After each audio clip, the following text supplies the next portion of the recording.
അനീഷോ അനിമോളോ ഇവരിൽ ആരിലാണ് കൂടുതൽ ന്യായമുള്ളത്? ആക്ച്വലി അനീഷ് നോക്കി കഴിഞ്ഞാൽ ഇന്ന് ഷാനവാസ് പറഞ്ഞതുപോലെ തന്നെ അധികം ആരോടും മിങ്കിളാവാത്ത ഒരാളാണ്, തമാശകൾ അധികം എൻജോയ് ചെയ്യാത്ത ഒരാളാണ്. അയാൾ നിന്റെ തമാശകൾ ഓരോന്നും എൻജോയ് ചെയ്തത് പുള്ളി ആസ്വദിക്കുമായിരുന്നു അത് യാഥാർത്ഥത്തിൽ. അല്ലാതെ അതൊരു കോമഡിയാണ്, അത് എല്ലാവരെയും പോലെ ഉൾക്കൊള്ളുന്ന ഒരു മനുഷ്യനല്ല പുള്ളിക്കാരൻ.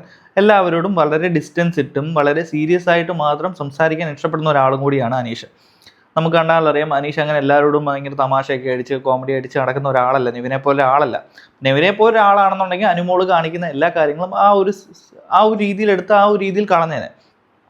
അപ്പോൾ അനുമോൾ കാണിക്കുന്ന പല ആക്ടുകളും അനീഷ് ആസ്വദിച്ചു വരുന്നു എന്ന അർത്ഥം. അനീഷിന് ഒരു ചെറിയ ഇഷ്ടം അനുമോളോട് ഉണ്ടായിരുന്നു.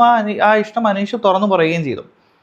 പക്ഷെ ഇവിടെ ഒരു തരത്തിലും അങ്ങനെ ഒരു രീതിയിലും അനീഷിനെ ഇതുവരെ കാണാത്തൊരു അനുമോളെ എന്തുകൊണ്ടാണ് അനീഷിനോട് മാത്രം ആ രീതിയിലൊരു സ്വാതന്ത്ര്യം എടുത്ത് ചെയ്തത്? അവിടെ വേറെ ആരോടൊക്കെ ചെയ്യാം. എന്തുകൊണ്ടാണ് അനീഷിനോട് മാത്രം ആ രീതിയിൽ സ്വാതന്ത്ര്യം എടുത്ത് ചെയ്തത്? കാരണം അനീഷ് ഈ പറയുന്ന പോലെ അനുമോളോട് ആ രീതിയിൽ ചെയ്യുന്നുണ്ടോ? അപ്പം ഒരു ഒരു ഒരു ഒരു ഡിസ്റ്റൻസ് ഇട്ട് എല്ലാവരോടും മാന്യമായി പെരുമാറുന്ന ഒരാളോട് പോയിട്ട് ഐ ലവ് യു എന്നും അല്ലെങ്കിൽ ഈ പറയുന്ന പോലെ പല രീതിയിലുള്ള ഒരു ലവ് സൈൻ കാണിച്ചതിന് ശേഷം പുള്ളിക്കാരൻ ഇഷ്ടപ്പെട്ടു പോയി എന്ന് പറയുന്നതിനകത്ത് തെറ്റ് പറയാൻ പറ്റത്തില്ല ആക്ച്വലി. അപ്പം അങ്ങനെ നോക്കുവാണെന്നുണ്ടെങ്കിൽ അനുമോളോട് പുള്ളിക്കാരന് ഇഷ്ടം തോന്നാൻ കാരണം അനുമോൾ തന്നെയാണ്. അനുമോൾ ആ രീതിയിലുള്ള ആക്ട് ചെയ്തത് കൊണ്ട് മാത്രമാണ് പുള്ളിക്കാരൻ ആ ഒരു ലവ് സൈൻ തോന്നിപ്പോയത്.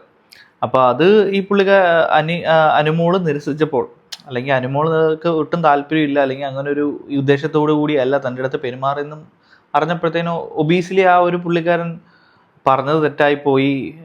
അപ്പോൾ അതിനകത്ത് കൂടുതൽ പോസ്റ്റ്മോർട്ടം ചെയ്യണം, ഇനി കൂടുതൽ സംസാരിച്ച് കഴിഞ്ഞാൽ അത് വഷളാവത്തേ ഉള്ളൂ എന്ന് മനസ്സിലാക്കി മിണ്ടാതിരുന്നെന്നുണ്ടെങ്കിൽ അതിനെ ഈ പറയുന്ന പോലെ നമ്മളെല്ലാവരും അക്സെപ്റ്റ് ചെയ്യുക. കാരണം പുള്ളിക്കാരന് മനസ്സിലായി അതിനെക്കുറിച്ച് കൂടുതൽ സംസാരിച്ചിട്ട് കാര്യമില്ല, പുള്ളിക്കാരൻ തെറ്റ് പറ്റിയതാണ്. ആ രീതിയിൽ അത് അവസാനിപ്പിക്കാതെ അതിനെക്കുറിച്ച് ഒന്നും സംസാരിക്കേണ്ട, ഇപ്പോൾ അവിടെ വെച്ച് ഒന്നും സംസാരിക്കണം. കാരണം ഏതെങ്കിലും രീതിയിൽ സംസാരിച്ച് അത് വഷളായി പോയി കഴിഞ്ഞ് കഴിഞ്ഞാൽ അത് പുള്ളിക്കും അനുമോൾക്കും നെഗറ്റീവ് ആണെന്ന് അറിഞ്ഞതുകൊണ്ട് തന്നെയാണ് അനീഷ് ആ രീതിയിൽ മിണ്ടാതിരുന്നത്. ഇത് അനീഷിൻ്റെ ഗെയിമാണെന്ന് ഞാൻ പറയത്തില്ല, കാരണം പുള്ളി സീരിയസ് ആയിട്ട് തന്നെയാണ് അനുമോളോട് നിന്നതെന്ന് ക്ലിയർ ആയിട്ട് മനസ്സിലാവുന്നുണ്ട്. ഇനി അത് ഒരു പക്ഷേ പുള്ളിയുടെ ഗെയിം ആണെങ്കിൽ പുള്ളി അപ്രിഷ്യേറ്റ് ചെയ്തേ പറ്റത്തുള്ളൂ.